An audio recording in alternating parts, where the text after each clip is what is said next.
In this segment, Stephanie Miller is joined by Bob Sessa. Together, the two preview tonight's pivotal debate. Here's Stephanie. I mean, if you're done with politics and you just want to be in charge forever by force,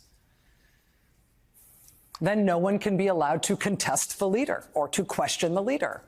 Importantly, nobody can be allowed to offer any alternative source of authority to the leader. So there can't be journalists who know stuff and report it. There, of course, can't be opposition politicians. Are you kidding?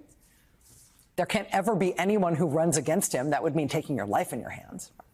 There can't be law enforcement that does anything independent of what the leader wants. The whole government has to work entirely for the leader. There's no, government providing information and services like we're used to. There's no state. There's just the deep state, which is terrible and evil and against the leader, and it must be purged, replaced just with people he likes and who do what he wants. The government cannot have a civil service that has subject matter experts because everybody has to work only for the leader. I was going to save this as a guess the quote for Chris, but it's Rachel Maddow, Bob. Okay. All right. She said, I really it's think... not Quick Draw McGraw. No. You don't get to play. I already said... Okay. She said, I really think the bottom line here is Trump and his movement, they aren't running against Democrats. They're running against democracy. They're running against the democratic process. That's absolutely right. And to your point, by the way, just on the economy again, Catherine Rumpel in the Washington Post really echoed what you're saying. Trump is dragging the Republican Party off the cliff with his boneheaded proposal to replace income tax with tariffs on imported goods, she writes. Economists have broadly panned the idea, warning it would amount to a massive tax increase for everyone but the ultra-rich by making everything more expensive, would make maintaining government revenue for essential services impossible. But the GOP has closed ranks around the idea because, dear leader, multiple careful studies found the costs of those tariffs were either mostly or entirely passed on to Americans in the form of higher prices. A more recent analysis estimated his new tariff proposals would cost the median U.S. household an additional $1,700 a year. But the modern GOP being what it is, they defend every boneheaded idea their nominee utters. The expected costs of Trump's recent tariff proposals would be staggering. For example, his plan for a universal 10% tariff coupled with a 60% tariff on Chinese goods would more than wipe out any savings most Americans would get from extending his 2017 income tax cuts. The bottom 80% of households would see a tax increase on net. Meanwhile, he would be losing $3 trillion a year in revenue. I mean, I don't know whether that's too, that doesn't fit on a bumper sticker. But you know what? You weren't doing better under Trump, and you're not going to do better under Trump unless you are in the top 1%, right? Yeah, there's this dominating delusion right now that as soon as Donald Trump gets in, it's going to be 2019 again. And that's not the way it's going to happen. It's going to be far worse. There will be an economic collapse. And it's not just me saying this. Mark Zandi from Moody's Analytics. We're talking about Larry Summers, the Peterson Economic Institute. These are all professional economists who are looking at Donald Trump's proposals for what he plans to do in a next term. And it's an utter economic disaster. I mean, Larry Summers said. Larry Sanders. Larry Sanders. Even better. Funny. Hey now. This is Larry Show. Okay, sorry. That's a different theme. Go ahead. Yeah. That's the Gary Fee channeling show. Larry Summers said there would either be massive inflation or a massive recession under Donald Trump's policies. I mean, bear that in mind. Anyone who's operating under this misapprehension that Donald Trump becomes president and suddenly gas is $1 a gallon, you're out of your minds. I mean, I don't know how else to put this. I'm tired of using kid gloves. Yeah. You're nuts if you think that Donald Trump is going to lower prices. He is going to skyrocket prices, and this needs to be the message between now and November. Because if one thing counteracts the Dobbs protest votes that are absolutely going to happen this year, it's going to be concerns about the prices. That's going to it has the possibility of nullifying that bump that we get from people wanting to vote because of reproductive rights. So bear that in mind. And by the way, I love you seconded Don Winslow, who said, all you pathetic MAGA cowards hiding behind your fake names and fake pictures here on X, pretending to be so tough while you support your convicted felon who you fell in love with while watching a reality TV show. It's so pathetic. I'm embarrassed for you and your families. It's just...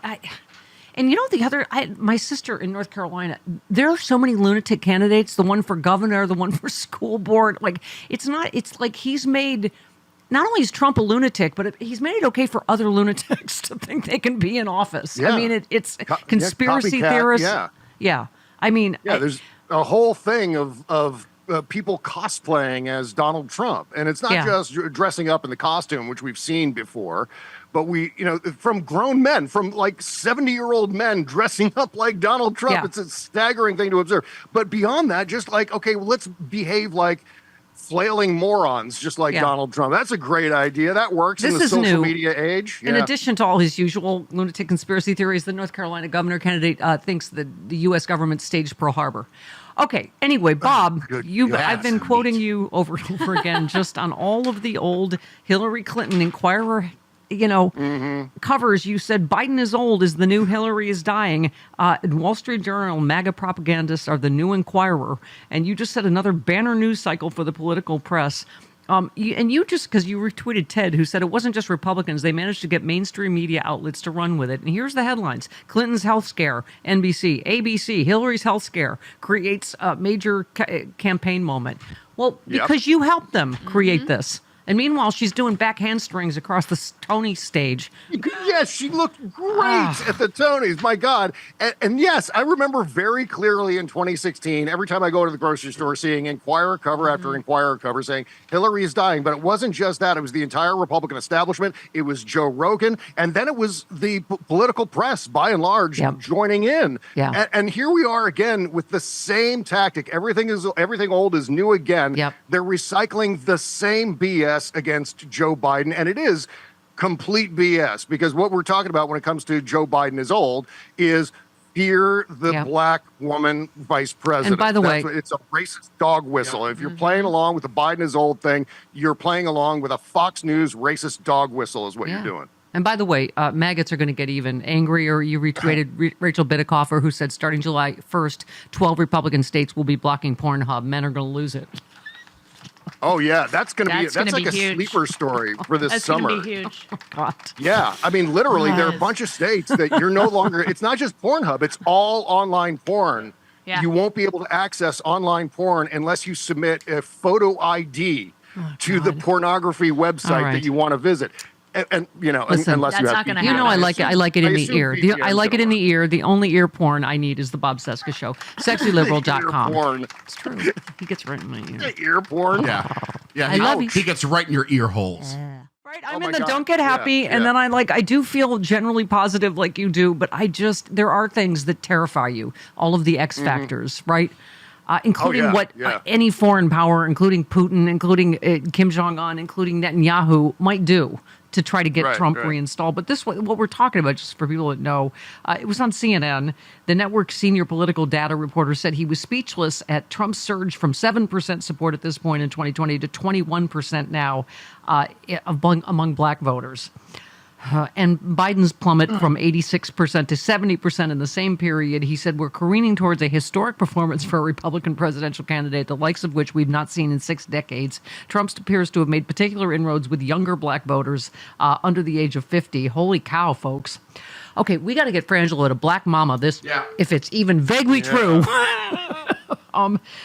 He said support for Biden has careened down from an 80-point lead to a 37-point lead now. That lead has dropped by more than half. I've never seen anything like this. I'm speechless because you always look at history and go, okay, this is a historic moment. He said that he could point to a historic moment right now where black voters under the age of 50, which have historically been such a big part of the Democratic coalition, are leaving in droves. I mean, but then there's part of me going, they've just confirmed Russian bot operations on Twitter again. And you remember Black Exit?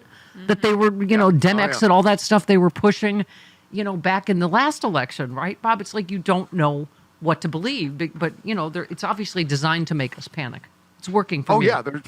There's so much disinformation out there. But, I mean, those numbers that you were just citing, among the other numbers you were talking about, there was a poll number about how 62% of American voters support mass deportation. Yes. That statistic right there, that poll number, that's what I'm using to hold back my orgasm these days. It's not baseball. Baseball scores anymore. Not Margaret Thatcher on a cold night. Oh, Margaret Thatcher. Yeah, right. No, but seriously, it's confounding. Other than when you look at the amount of propaganda that people are being flooded with right now, completely oblivious to the fact that those 62% of voters, many of them believe, okay, you know what, we got to bring prices down somehow. So, yes, let's go with that crazy businessman who's been committing fraud with his businesses, and he's got a failed social media thing and all the rest of it.